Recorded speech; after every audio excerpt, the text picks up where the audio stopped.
Thanks. Okay, well, so since Nima left early, there's actually an extra lecture slot that Radu and I are going to share later today. This is very uncharacteristic of Nima. He didn't lecture enough. I don't think that's ever happened before. Anyway, it's great. So because of this, I decided to slightly vary my plan. And I'm going to spend this lecture talking about, well, the impulse a little bit more, and in particular going into some issues at one loop, which crop up, and I thought, you know, it was worth telling people about them and what happens. Okay, so so in the last lecture, I derived this formula for the impulse. It's well, it's some phase space integral involving some wave packets. The wave packets eventually go away in the classical region, and then, well, there's some Fourier transform stuff basically, and then essentially a 4-point amplitude, and this additional term here, which I'm going to talk a bit more about today. Right? So I'll give these two terms names. So I'll write this impulse as I1, this is unimaginative name, plus I2. So the I2 will just be this integral, you know, with all this stuff of this part, and the I1 is the integral just with the 1 power of t, right? So I1 is essentially what I talked about last time. I1 will become,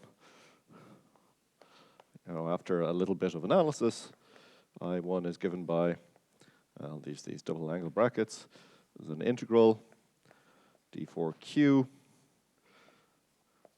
There are these delta functions, 2p1.q, and another delta function, 2p2.q. This thing, the exponential, gives you an e to the minus I b.q over h bar.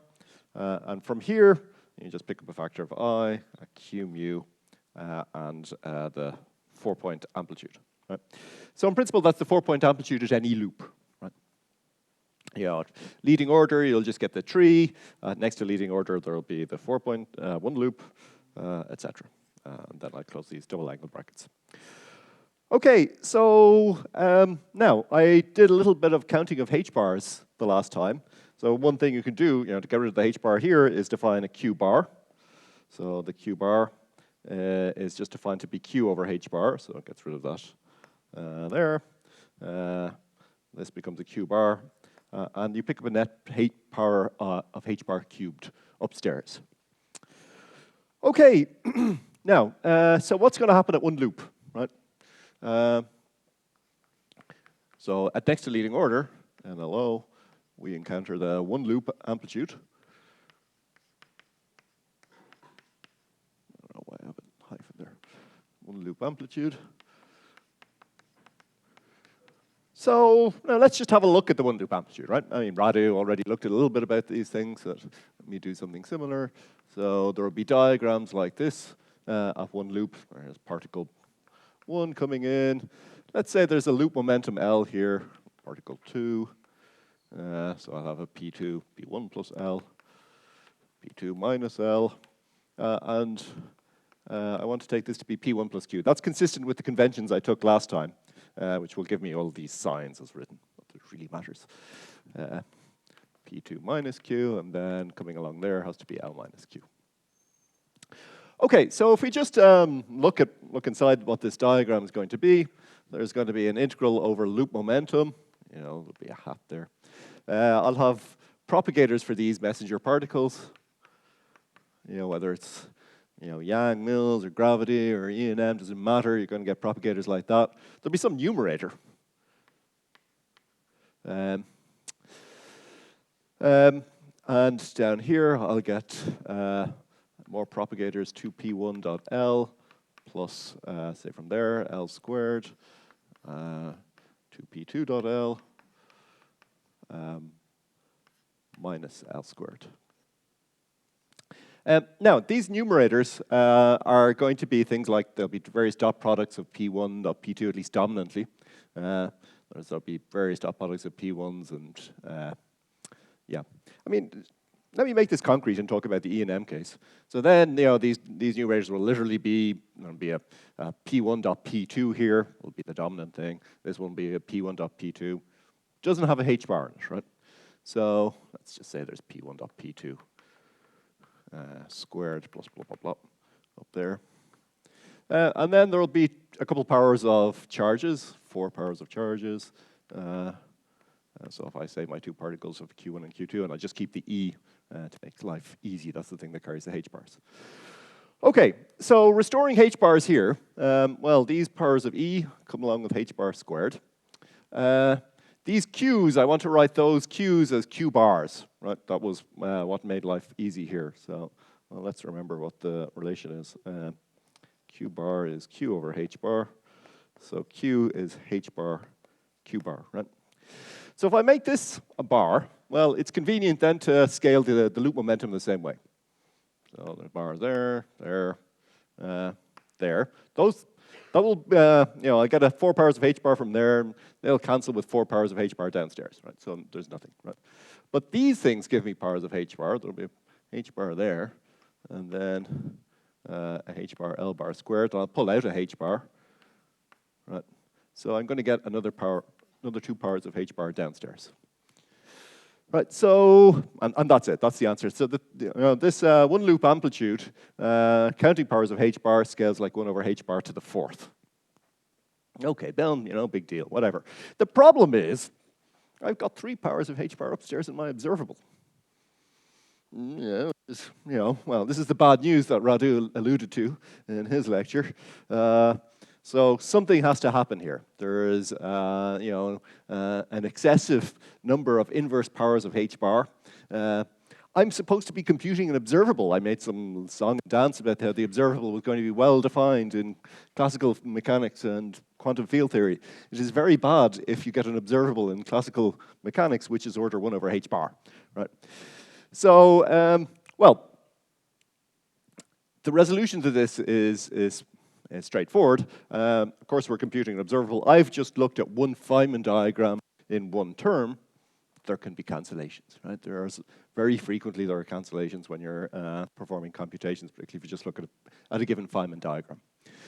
So, these are this issue. Well, as Radu said, you'll sometimes see it called superclassical. So there are superclassical terms. They're bad. I've also seen them called hyperclassical terms.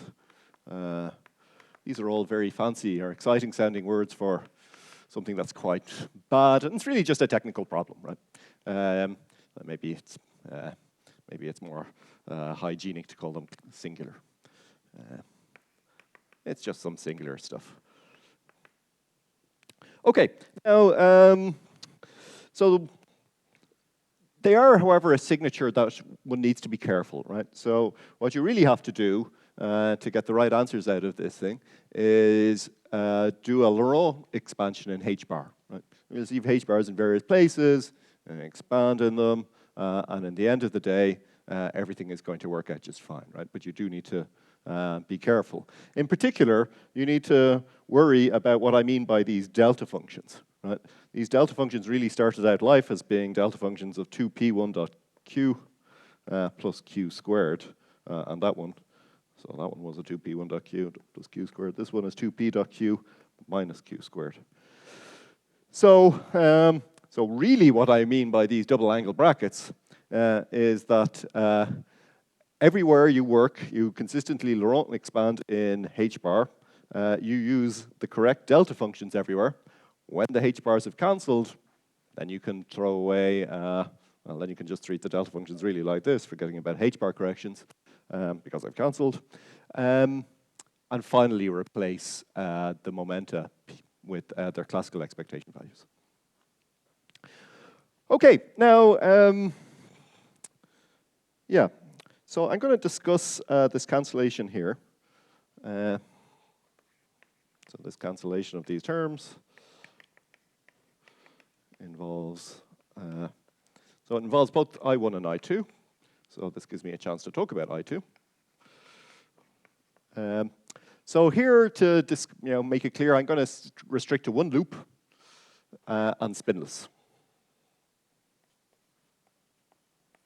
So I'll use various properties that are available in one loop, and I'll explain when I'm throwing away spin stuff as well. Okay, any questions?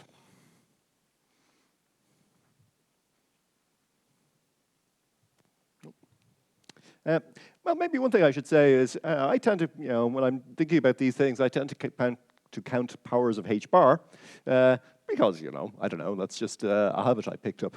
It seems to me to have some physical advantages to say that, when I'm computing classical stuff, the h bars are the things that have to go away. You can, however, just not bother talking about h bars and count powers of q, which was what Radu was doing. And that is completely equivalent. Yeah, some of the powers look different, but in the end of the day, it's completely equivalent. Okay, so good. Now let me then start talking about this I2. So this I2 mu, so the definition of it then is just this integral over here. Let's just write it. d phi p1 prime, p2 prime, p1, p2. There are these wave packets. P1 prime, P2 prime. There's that exponential stuff. E to the IB dot P1 prime minus P1. Yeah, order. Maybe I'll keep the H bar for now. And then, yeah, so there's this matrix element that we have to compute. P1 mu.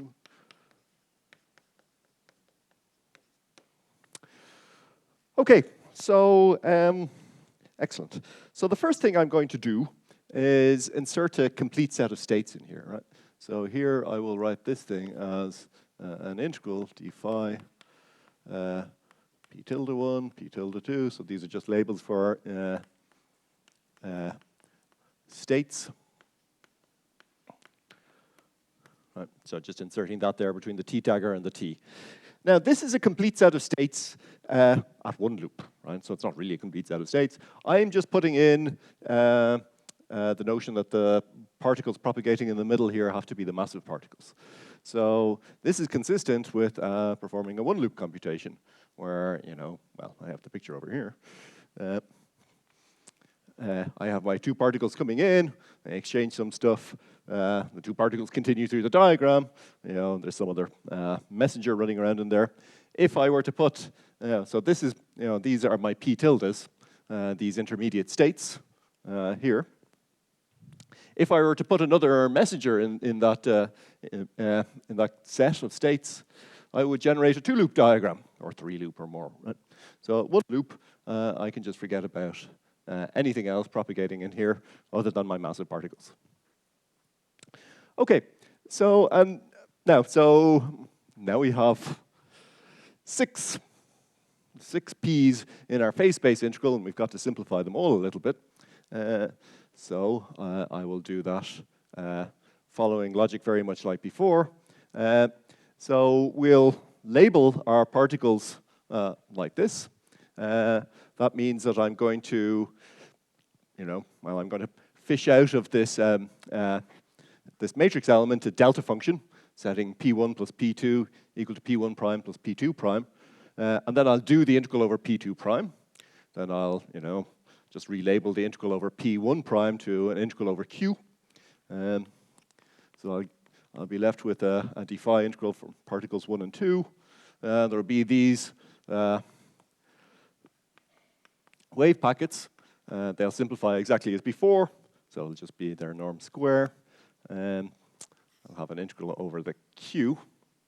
That'll be the delta functions. That'll really be the right delta functions, 2p1.q plus q squared, 2p2.q minus q squared. And let me put pluses here, right, because there's really theta functions. The theta functions don't do anything interesting, right, but they're theta functions saying that the intermediate particles have positive energies, or the final particles. Okay, good. There's this thing, the phase space stuff, or sorry, Fourier transform stuff. Okay, so now I'm getting to this integral here. Let me just come down the board, so times. So these integrals over p tilde 1 and p tilde 2, I again do using delta functions, which I'll get out of the intermediate t's. Yep. The delta, it's just a delta function times a theta. It's just a theta making the energy of the particle positive. It's really not very interesting. yeah, I've just sort of put it there mainly because they're more relevant in the next slide. Okay, so so the story for these tilde guys is much the same, right? I just use the labeling here. I'm going to, integrate over some delta function that I get out of one of the t's, right? Each t, well, it's t in a t dagger, each one gives me a four-dimensional momentum conservation delta function. So one of those I can use to, say, write p2 tilde in terms of the other three particles, and then for the p1 tilde, I'll relabel the integral as an integral over L. So this will become an integral d4L. There'll be the on-shell requirements in the phase-space integrals, which will now involve L and theta functions. So I get pluses here. These were the ones I was really more interested in. In fairness, these theta functions don't do a lot. Okay, so those are the delta functions. They're essentially, related to these propagators here. And what do we have left? So there is going to be an amplitude here, A4. Let me do this one, it's easier. So there'll be an amplitude involving particles 1 and 2, P1, P2, to P tilde 1, P tilde 2. So this is this T here squashed between this state and that state. Along the way, I'll pick up some difference of momentum, P tilde 1, P tilde 1 minus P1. That difference between P tilde 1 and P1 is just the loop momentum L. We get a factor of L mu upstairs. And then finally from this T dagger, there's a conjugate amplitude, P1 prime, P2 prime, to, P tilde 1, P tilde 2. Okay, that's the expression. Yeah, question? I think you said this already, but here you insert some complete set of states in the interacting theory. Yep. Diagram? It's not just that there's only that diagram, it's just, so I definitely don't want to give that impression. There's some, so this is a whole one loop amplitude, but the only point I'm trying to make is that I don't get to put another messenger particle in here, so I don't put another photon or graviton in there. If I did, that will be a two loop diagram. All you can then get is something like this. It'll be a blob, some other particle, a blob. Right, so it's definitely a two loop diagram. So we can throw those away. Now, these diagrams are fascinating, actually. I don't want to, pretend these diagrams are odd. So these diagrams contain information about dissipative processes, radiation reaction, and so forth. Very interesting stuff. But one loop is quite simple. It's worth saying, so at one loop, you're essentially doing conservative stuff. Quite a lot of things are simpler. The story at two loops and beyond is much more interesting, richer. Yeah. I remember when I was a PhD student, my advisor said, "There's no interesting physics beyond one loop." He was wrong. Sorry, Mark. Okay, any other questions?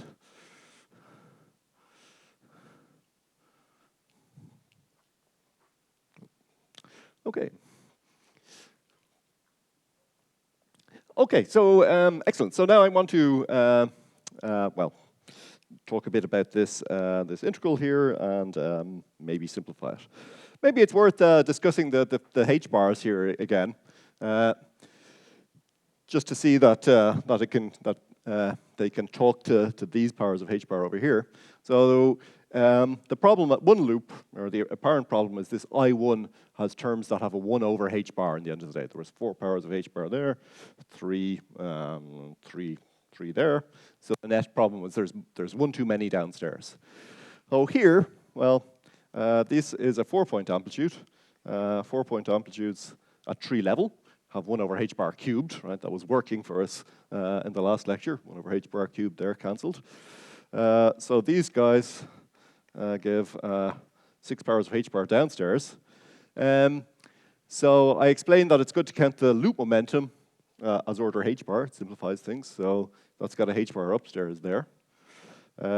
This one is, this whole measure here, there's 4 h bars upstairs minus 2. So this whole measure here gives h bar squared upstairs, as does this measure here. It's exactly the same story. So there's 2, 4 upstairs, 5 upstairs, 6 downstairs. So there's 1 too many powers of h bar downstairs. So indeed, this I2 can talk to the superclassical part of I1. Okay, good.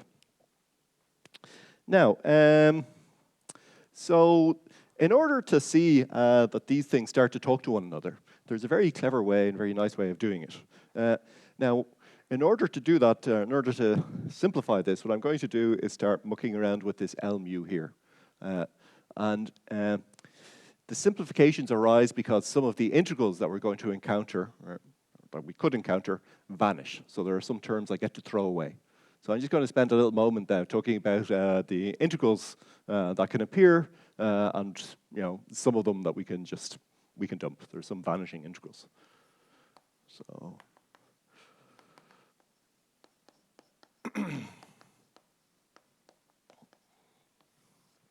Okay, so one sort of bunch of integrals we'll get are things like this.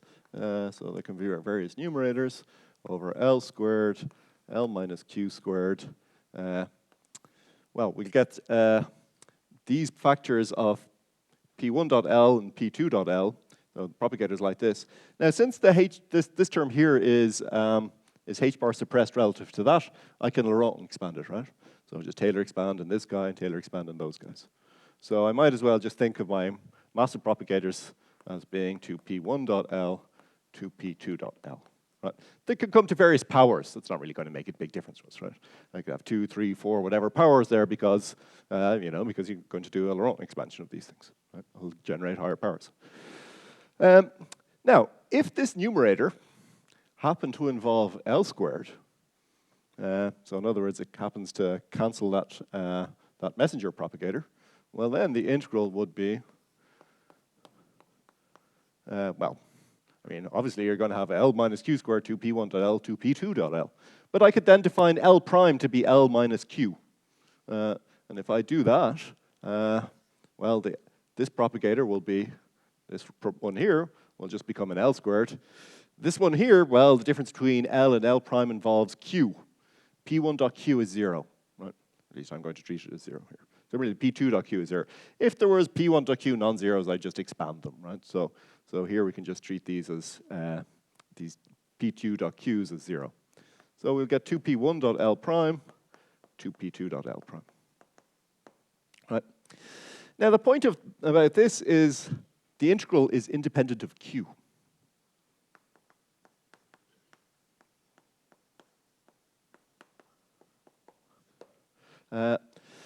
Now, for that reason, we can throw the integral away. It's a sort of recurring story here. It's always the same idea. Well, we have to integrate. We still have this measure running around the place. We've got to do this Q integral. So then we'll encounter, then we get a Q integral like this, delta 2P1.Q, delta 2P2.Q, e to the minus IB.Q. Maybe there's an IQ mu running around, and a function here. This is just a function of P1.P2. That's really all it can possibly be. All right, so the IQ mu, I could think of that as being a derivative. DDB mu. I mean, if you have this, it's not a big deal. It just gives you a derivative with respect to b of e to the IB.Q. I'll bring that derivative outside. And then we will get something like, let me just make it schematic, ddb mu, an integral. These delta functions, I can integrate over them. I'm just going to have two q's to integrate at the end of the day. d2q, e to the I, there'll be some b vector, dot q vector, times this function. And you see, I'm just going to get a derivative of the delta function in B space. Right? So this will be, so that function, P1.P2, and that's a dot product, ddb of a delta function, a two-dimensional delta function in B space. Now, since our particles are separated, the delta function is 0. Right? So we can throw away this integral. This integral is, this integral just doesn't contribute. Right? Similarly, if I had an L minus Q squared in the numerator, I could throw it away. Right? And that's very handy. It's basically telling me if I get L squares or L minus Q squares upstairs, I don't have to worry about them. They're never going to generate anything very interesting. Any questions about that? Yeah, very useful. Yeah, it's good to know what's 0.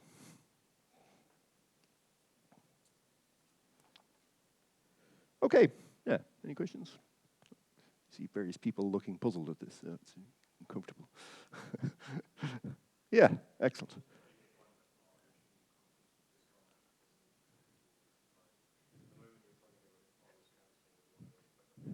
Uh-huh. No, yeah, I definitely want to compute the finite contribution. No, this is just really 0. It's, you know, yeah. Well, you see, I mean, it's kind of a bit tricky. Well, it's just a bit of a trick. There's a h bar L squared downstairs, right? So if I had yeah. So maybe you're talking about the Q's. Those I would also just Laurent expand around. So you're just always going to get some, you know, yeah. Yeah, I mean, it's a good question, actually. Maybe you'll see more about it when I'm, you know, put it to work. Anything else? Okay, good. So, all right, so with that in mind, what I'm going to do now is go back to this expression here and simplify what I mean by L mu. Do I want that?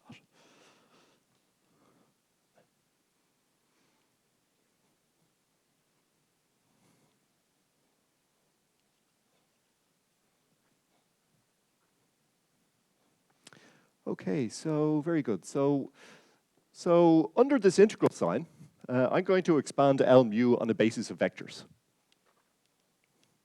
So I can write L mu as some number P1 plus some other number, well, some function, P2, and another thing, Q, and the fourth thing, epsilon mu. Okay, so the notation here for this epsilon is, it is, well, saves you from writing a lot of indices. P1 alpha, P2 beta, P Q gamma. Right. It's easier to write. Writing is difficult. Excellent. So this is just expanding a vector on a basis, right? Perfectly reasonable thing to do. The A's, B's, C's, and D's will involve loop momenta, involve L, P dot L's, various things like that. Now, it is very handy to, rather than using P1 and P2 themselves, to introduce slightly related quantities, which P1 and P2 check. Little check symbol here. And the definition of these, this P1 and P2 check is just that Pi dot Pj check is delta Ij. So essentially this is the dual vector, dual to P1. But I'm going to change that a little bit slightly so that Q dot P1 Pi check is 0. You know, 0 is 0, not just Q squared, right? There is an expression, exercise. This is maybe a little bit worth, at least worth typing into Mathematica, I guess. It's useful to, you know, write these P checks, let's say for particle 1. You know, there's some basis stuff here, P1 mu plus Y, P2 mu, and there's a ZQ mu. And you can go ahead and convince yourself that there's solutions for X, Y, and Z. It's not very surprising. There's 3 equations, 3 unknowns. But it's worth looking at what these solutions for X, Y, and Z are, in particular, how they depend on Q squared, because later on we'll start throwing Q squares away. And then this Z, you know, this Q mu will just disappear. Okay, so exercise, show, find X, Y, and Z. Yeah, it's kind of a useful enough thing to do. Yep, yeah.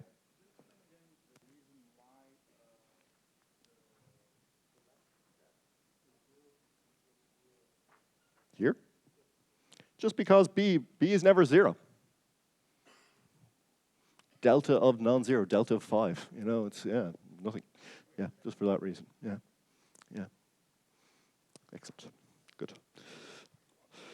Okay, very good. So now it's very straightforward for us to go ahead and compute what these A, B, C's, and D's are.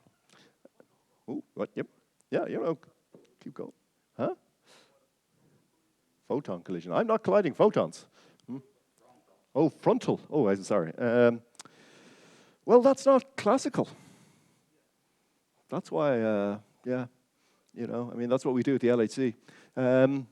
Yeah, it's just simply not. It's just simply outside the domain of validity of the classical approximation. If the really impact parameter is 0, then well, you get to explore the quantum structure of the particle.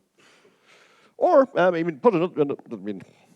I mean, I'm also assuming that my particles are point-like. I mean, if you actually have finite-size classical objects, well, then you'll do another analysis, right? Yeah. Excellent. So are people happy with this? Yeah. There's still puzzled faces. You know? Yeah, it's just a resting attitude. Okay, very good. So now I'm going to compute these A, B, C's, and D's. So, well, this is the kind of algebra I can actually do on the board, probably even in a small enough space. Okay, so I will dot P1 against this expression, right? So P1 dot L equals, well, it'll hit this A P1 check and give me A, right? Because of the definition, you know, P1 dot P1 check, it's 1, right? It'll hit this B times P1 dot P2 check, right? Well, that's 0, so we get nothing. It'll hit the C plus C P1 dot Q, and then it'll hit the epsilon and give me nothing, right? Because the epsilon now will have 2 P1s. Similarly, if I dot it with P2, I'll get P2 dot L equals, well, now the A1 won't give me anything, the B will give me something, and I'll get C P2 dot Q. If I dot with Q, well, now the A's and B's just go away, I'll get CQ squared, and that's all. And finally, if I dot it with this epsilon, this term is not going to contribute very much, so I'm not going to simplify it. But there will be an epsilon L.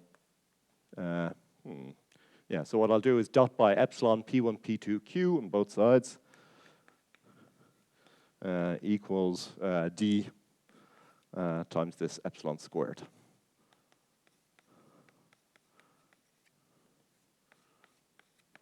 Okay, so these are 4 equations for our A, B, C's, and D's. Now, they simplify a lot. Ooh, do I really want to do this?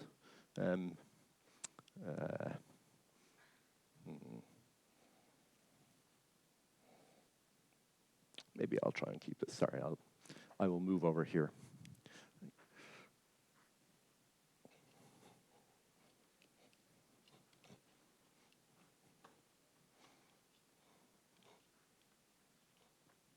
Okay, so these things simplify a lot because there are also delta function constraints on these P1s, P1.Qs. Right?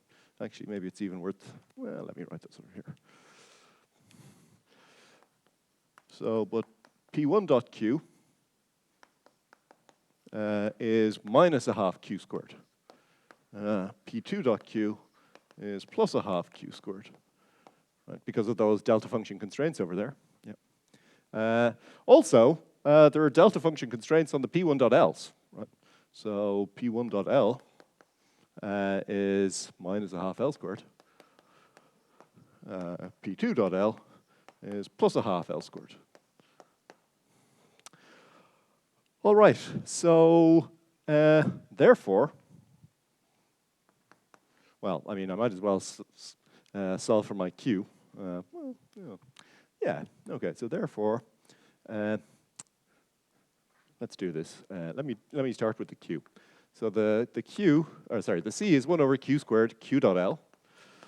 But that 1 over Q squared, but Q dot L is minus L minus Q squared plus L squared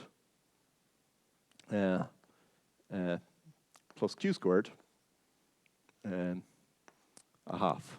Right. So let's see if I got this right. So if I expand it out, I'll get a minus 2Q dot L there. When I put a minus sign to cancel a minus sign, divided by a 2. I'll get minus L squared, that'll cancel this, and a minus Q squared will cancel that. Right? And these guys are going to integrate to 0. Right? So I'll get these L minus Q squares and L squares just sitting upstairs. So when I do the integral, so what do I mean by that? When I take this L mu and insert the C has L minus Q squares and L squares upstairs. So when I do this integral, well, the integral here is just a cut of a one loop integral. The integral is going to be 0. Right? So I get to ignore these terms here.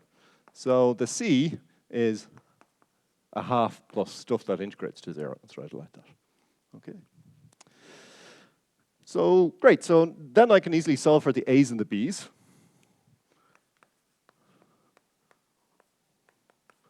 So let's see, what is A? A is P1.L. Well, P1.L is minus a half L squared. That's something that integrates to 0, so I don't have to worry about it. So there's a minus C, P1.Q. P1.Q is a half Q squared, and the C is a half, so a quarter Q squared. Again, plus things that are going to integrate to 0. And the B, by similar logic, well, the only difference is a different sign. So it'll be minus a quarter Q squared, plus stuff that integrates to 0. Okay, so in other words, so therefore, the L mu under the integral sign is a quarter Q squared, P1 check minus P2 check, index mu. There's the C term, which is a half, plus a half Q mu. And then the D term, which I'm not going to do much with. I'll just explain why that's not so interesting in a moment. Well, actually it is interesting, but not interesting for this. Okay, so this is a variant of Passarino-Veltman reduction. Is really all we're doing here, right? Passarino-Veltman reduction is a notion you've got some loop integral with various powers of L, loop momenta upstairs. Well, then you can reduce that down onto scalar integrals. So that's all I'm doing, just doing Passarino-Veltman reduction in here. So let me keep that. Okay.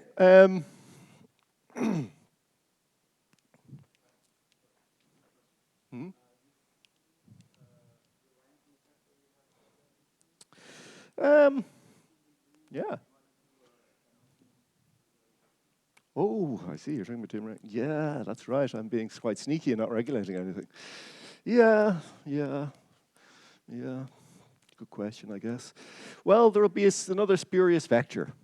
So if you really have to, if you've got dim reg, there will be some spurious directions that you'll want to keep.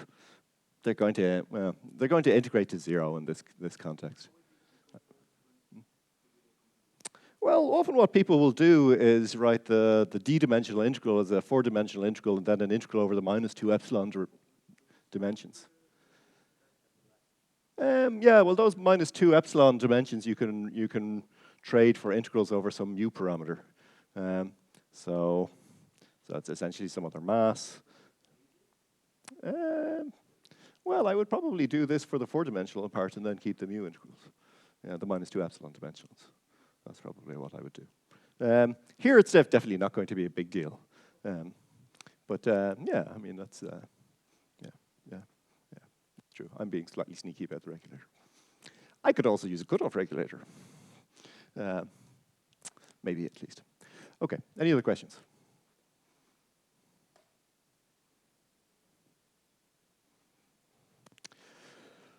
Okay, good. So let me take this L mu and shove it in here. And then we'll, I'll make some comments on that. So then this I2. Go over here.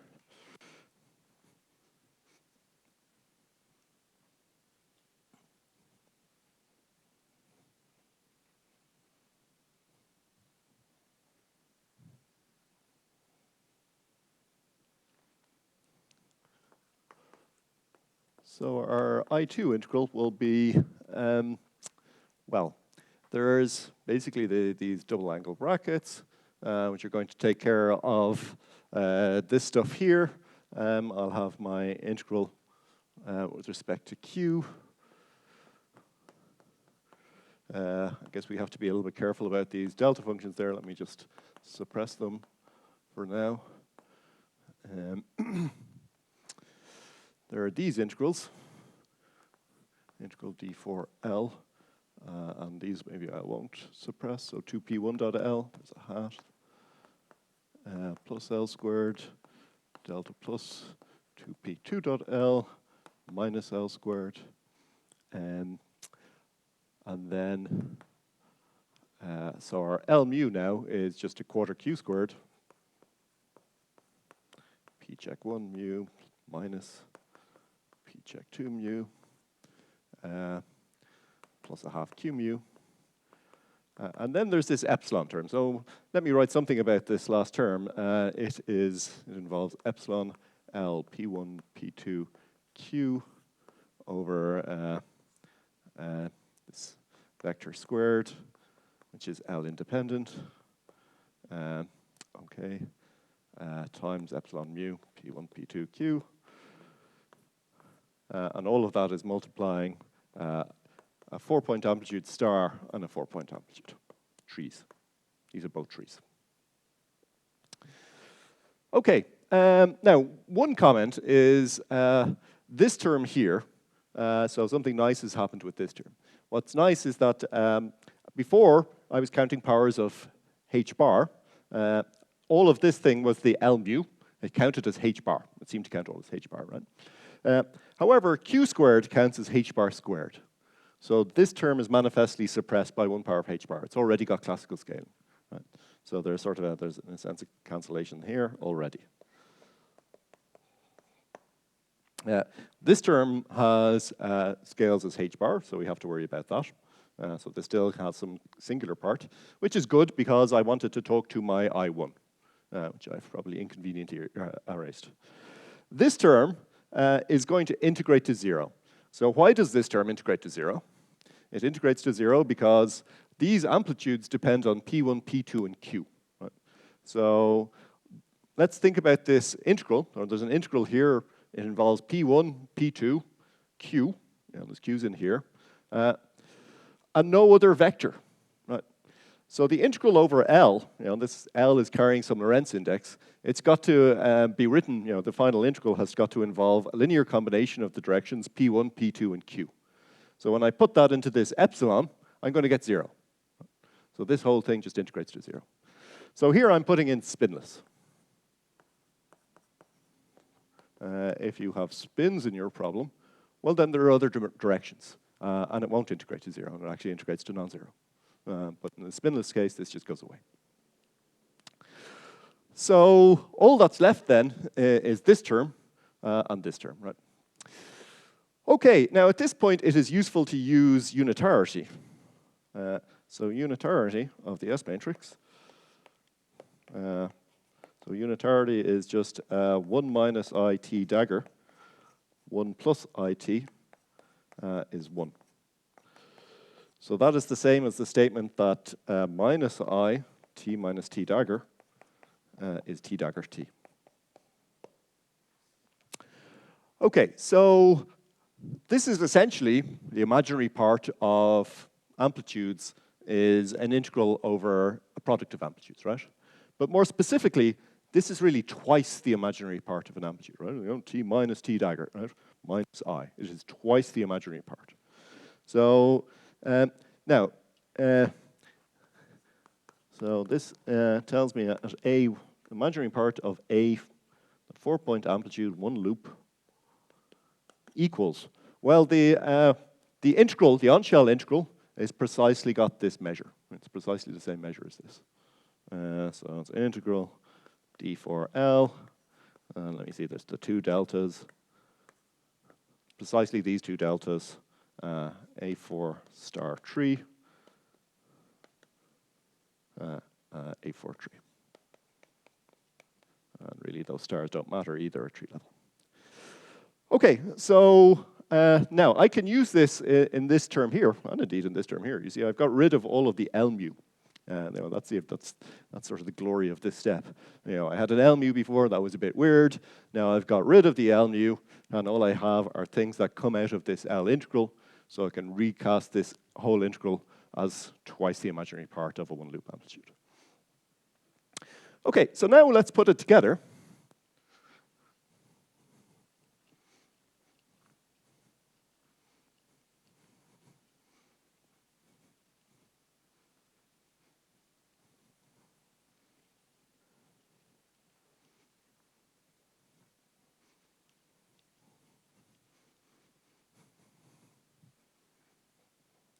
Okay, so put it together.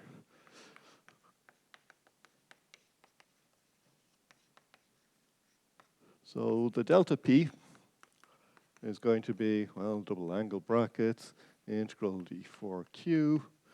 Maybe I'll just write these like this. So rely on my double angle bracket notation to warn me to be careful about using these delta functions as written and not including q square shifts. E to the minus ib dot q. There's that h bar. Okay, so I1 had a term, IQ mu A4, so it's the A4 at one loop. Now, from this term, I pick up plus a quarter q squared, p check 1 minus p check 2, A4 one loop, plus a half q mu. You write it like this, plus a half q mu, A4 one loop. Okay, now it is very useful then to write this A4 here. Let's just write it as the real part of A4, one loop, plus I, imaginary part, A4, one loop. And a very nice thing happens. This I times that I, very nice thing happens if I keep my factor of 2, right? That's a 2, that's a 2. This I times that I gives me a minus sign, so then these terms, they cancel. Well, the imaginary part, this part, cancels that, right? So you end up with a simpler expression. These have now talked to one another, d4q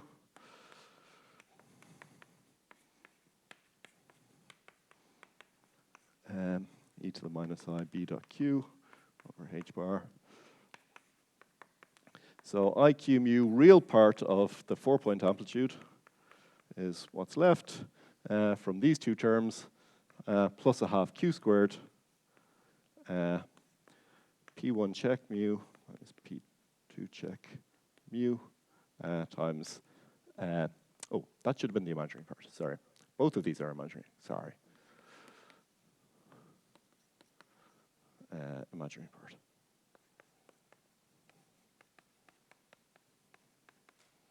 One loop. Okay.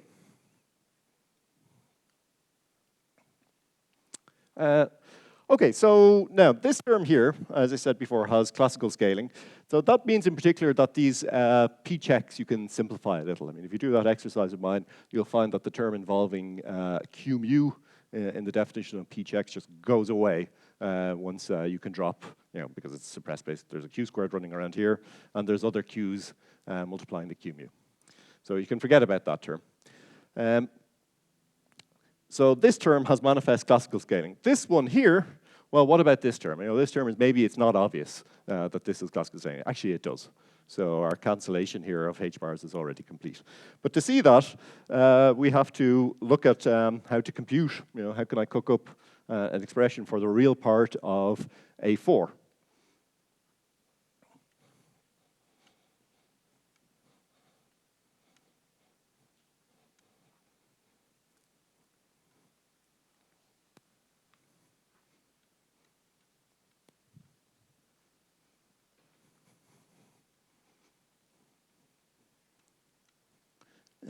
Excellent. Okay. Okay, so, well, to compute the real part of, this amplitude, the first thing you need to do is to figure out where the eyes are, right? Yeah, so let's go back to this one loop example, or box type example. So where are the eyes? So first of all, this is said in my conventions, this is, a term in A for one loop. Maybe I should say plus. How do I do that? Dot, dot, dot, plus.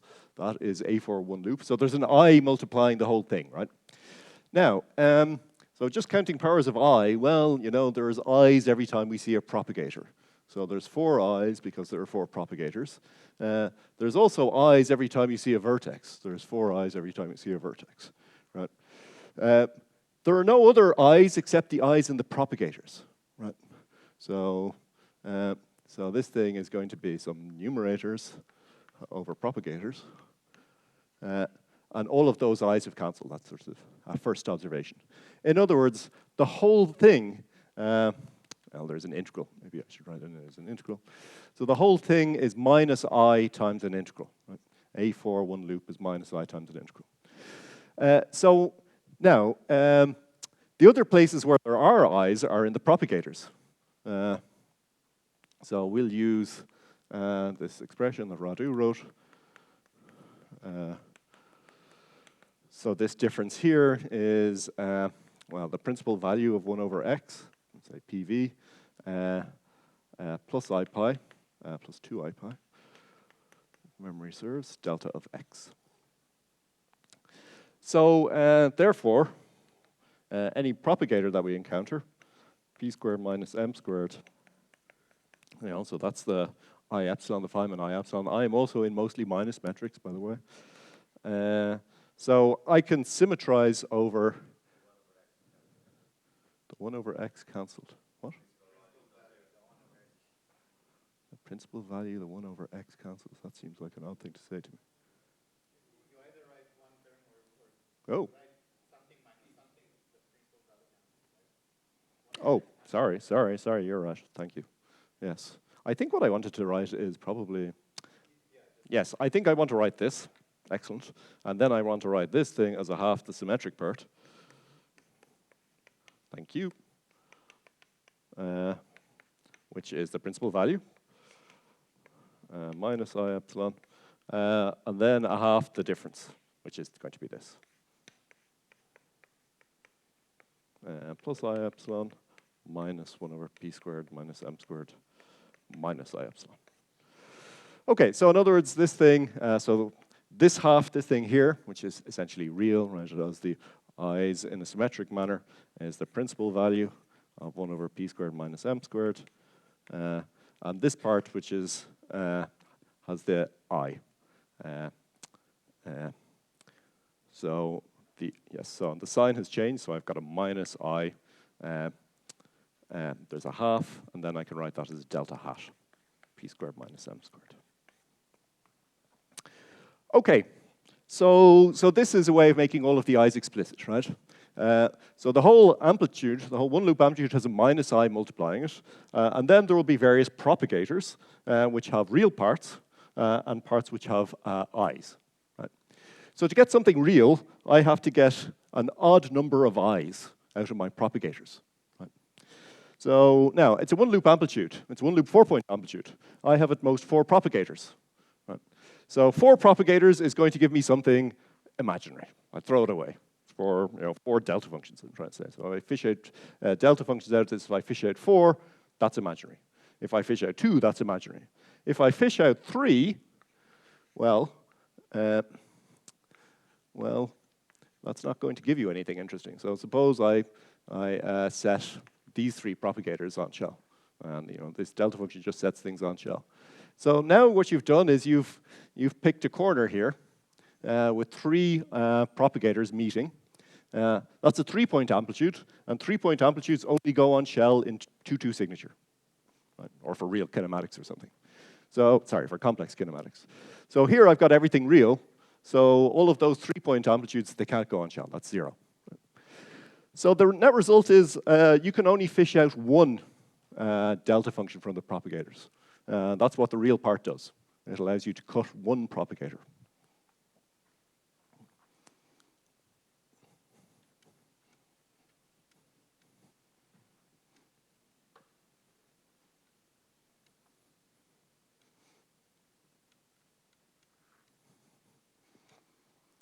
Okay, so the real part. So we get to explicitly cut one propagator.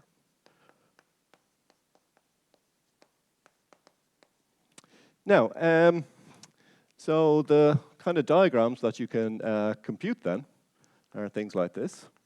So if I cut that propagator, well, I effectively need to treat these, I mean, these guys are off shell, but I can't cancel them, right? I mean, I can't have L squared or L minus Q squares upstairs. That would lead to vanishing integrals. So you can treat these guys essentially as they're on shell in the sense of throwing away any terms that are L squared or L minus Q squared.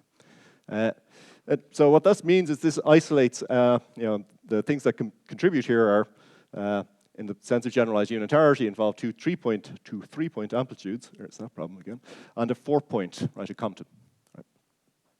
Right. You could also imagine, well, what about cutting a messenger propagator? Let's see. So if I really cut a messenger propagator, well, then you'd have two blobs. So that actually is quantum.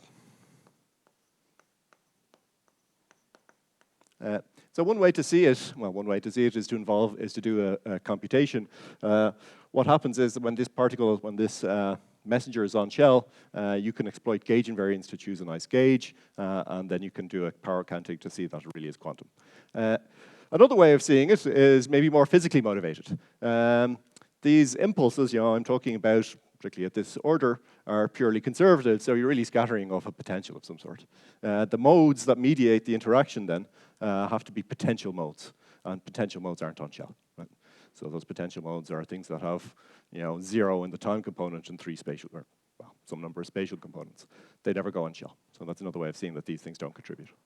So all you have to do to compute the real part is look at diagrams like that. Now, it's quite easy to go ahead and actually figure out an expression for these cuts, for these real parts. I'm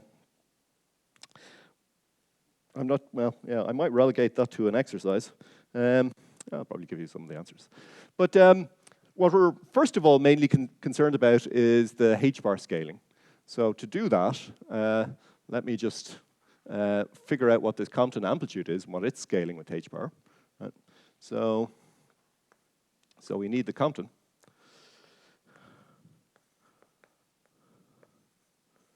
Right. So let's say this is particle 2, say. So I have these photons or gravitons. Let's do E and M first and just treat these as photons. They have these momenta consistent with how I've been labeling the loop momenta in other places. I guess that's gone away. Now, one thing I can do is compute this by Feynman diagrams. It's obviously somehow a dirty thing to do, but in this case, there's something very nice that you can do, which is choose a gauge. This is sort of minimum brain power way of doing this computation. Choose P2.epsilon equal to 0. So here I'm treating these particles like on shell. I'm just doing a generalized unitarity computation for the evaluation of this diagram, right? And then I can just choose a gauge, where this is true, right? Perfectly reasonable thing to do. So now the Feynman diagrams involved in the Compton amplitude, well, they look like this. At least this is one class of diagrams. It's going to have some epsilon dotted with P2. So any diagram like that is 0 in this gauge. And the only diagram that's left is this diagram. That's the only other diagram in the problem. And that diagram is spectacularly easy to evaluate, right? It is just epsilon dot epsilon. So in other words, this amplitude equals, well, there's a 2, there's an I, there's an E squared, charges squared, epsilon L, which is outgoing, I guess, so maybe it gets a star, dot epsilon L minus Q. Okay, now that already suffices to check that there's classical scaling here. This relates to a comment Radu made in the previous lecture about a diagram like that coming with a friend where there's another crossing and somehow there's a cancellation. Here I've made the cancellation just happen by choosing a gauge. So this thing looks like there's a 1 over h bar there. There's those two vertices. This one looks like it's it doesn't have that h bar, so it's somehow this one would be the enhanced one. This is the one that looks dangerously singular. But here, the only h bars are coming from these couplings. So you've already seen a cancellation of h bar. To make it more explicit, well, you'd figure out what this cut is. So the cut is a sum over helicities of these two 3-point amplitudes, 2i p1 dot epsilon. Let's put some labels here. p2, p2 minus q, p2 plus q. There's L, there's L minus q. So looking at this one, there's an epsilon of L, it's incoming. And there's another one here, 2i p2, p1, dot epsilon L minus q, that's outgoing. I'm forgetting the charges, so there's those, and then this 2i e squared q2 squared epsilon star L dot epsilon L minus q. So when I say sum over helicities, you have to sum over the helicities of these photons together, right? So there's an epsilon star L times an epsilon L, or these guys here, the helicity of epsilon L minus q together, right? So it's just a shorthand for that. I'm not going to do that helicity sum in front of your eyes, but actually that is an interesting thing to do, so I will leave it as an exercise. Let me see, so the answer is, that's probably I times the cut as well.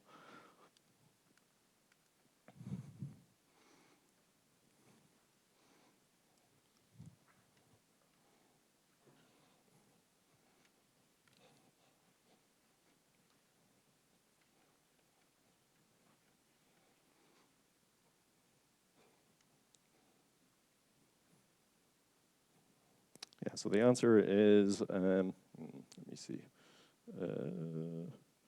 Yeah, so the answer is I times that cut is minus 8 I e squared, q1 squared, q2 squared.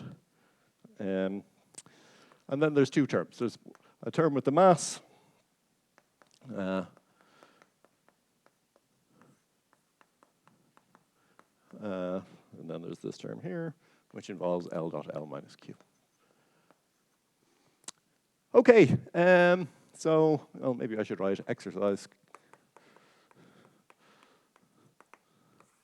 So, well, first, to do this, you'll need to show, to perform this helicity sum, you need to know what the sum over the actual helicities is for a given photon. So sum over helicities for epsilon k, epsilon star k in this gauge, where p2 dot epsilon is 0, plus p2 mu. So this is not the slickest way of doing this. Maybe worth saying that, p2 squared. It is, however, a minimum brain power way of doing it. K mu over p dot k squared. Minimum in the sense that there's very little you need to learn.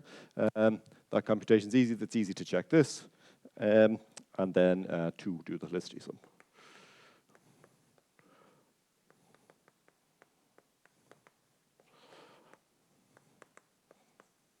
So to determine the cut. It's also possible to do exactly the same thing in gravity. And it's a little bit lengthier computation, particularly in using these methods. So it is very clever to simplify the trees so that these, so these state sums simplify. That's a very clever trick. Maybe somebody talked about it. So that simplifies the labor in doing these computations. But I might say some words about that in the exercise session. Okay, so then you'll find that real part of the 4.1 loop amplitude is going to be, so there's an integral to be done. There's this integral over L. I cut a line, so I was just fishing out the case where I had this delta function for this particle here. So there's a delta P1.L. It comes with a factor of 1/2 because that's what you got from replacing the propagator. So there's a delta P1.L over 2. I guess there's also the L squares and L minus Q squares. I might as well put those in. And then there's just the evaluation of the cut. So the result is going to be, well, 8 E squared, Q1 squared, Q2 squared, just this stuff here. So there's this M1 squared. So it turns out that, well, L squared is something I can dump. The Q.L I can rewrite in terms of Q squared. So this is just some number times Q squared. It'll be 1/2 Q squared plus or minus 1/2 Q squared. And then it turns out that this, the integral here with this delta function and those propagators and that propagator with power 2, it's 0. It happens to be 0.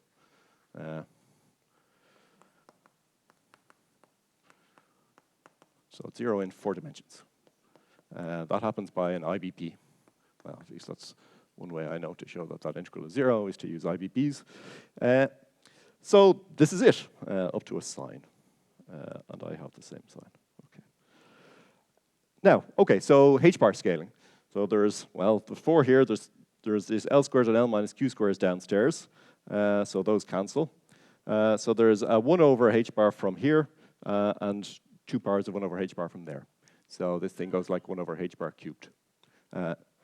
Exactly as you'd want, right? So, so this sort of explicitly allows you to see that that this whole term here has the scaling you need for things to make sense.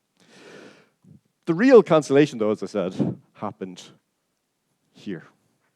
You know, it's when you get to put that line on shell, then this thing becomes, you know, this computation boils down to a generalized unitarity type calculation involving a Compton blob, and the Compton blob has less powers of H-bar than it seems. That's exactly what Roddy was talking about. Okay, yeah, so that's what I was planning to talk about. So yeah, it's a good time to stop here for questions.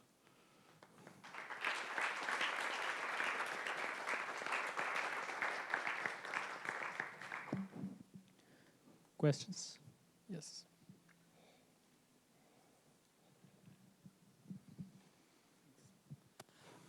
I'm having some trouble understanding how the evaluation of the cut involved the on-shell Compton amplitude, because we're not putting the photons on shell, right? We're only putting the massive propagator on shell. Yeah, that's right. So I mean, putting these on shell, well, when you're doing a computation using generalized unitarity, right? So that's one way to think. You know, I'm doing a computation. I know that I just need this line on shell, right? So I can consider what happens when if I compute this object using generalized unitarity. So then I'll get this answer, right? So, but what that tells me is that when these lines are off shell, that this object is equal to this answer plus terms that I missed by generalized unitarity, right? Those terms involve powers of L squared and L minus Q squared upstairs, right? So the mistake you make by replacing this computation, yeah, so maybe that's the way to put it. So this computation, where these are really off shell, equals, let's write this, so where these are really on shell, plus, so that was an L and L minus Q, plus stuff, L squared something, x1 plus L minus Q squared, x2, right? So it has to be like that, because if I take the limit on this side, that where L squared goes to 0 and L minus Q squared goes to 0, then these are equal, right? So the terms you miss have to have at least 1 power of L squared or L minus Q squared multiplying them. Does that make sense? Yeah, I guess I might have to try it play around with it a little on my own to really understand it, but I Yeah, think I get the point. yeah, it's worth it. I mean, of course, I'm using here as well the fact that when I do the integrals, if I have L squared in my numerators or L minus Q squared, I can forget about those. Right. So that integral statement is really very helpful. Yeah. More questions?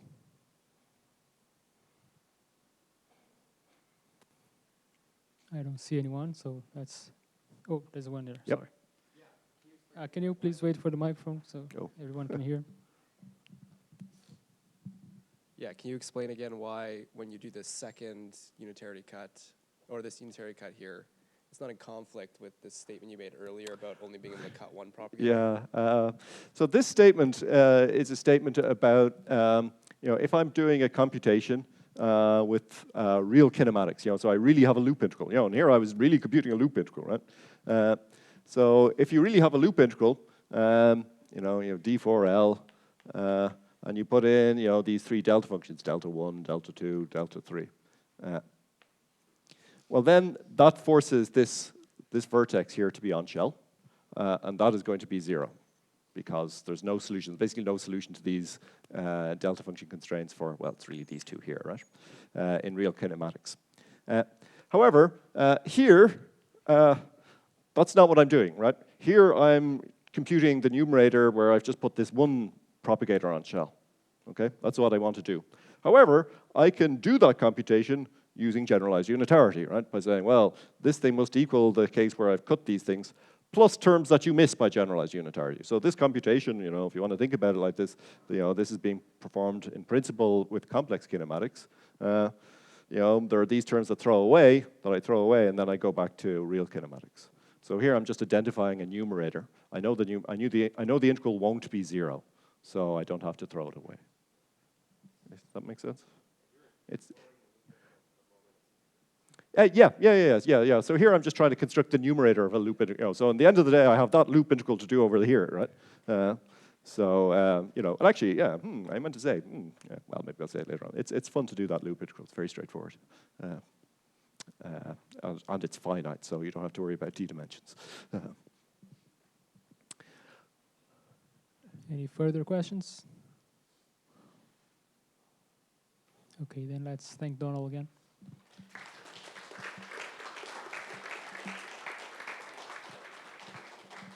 So now it's lunchtime, and we should be back at 2 p.m. here. Not post-meal coffee.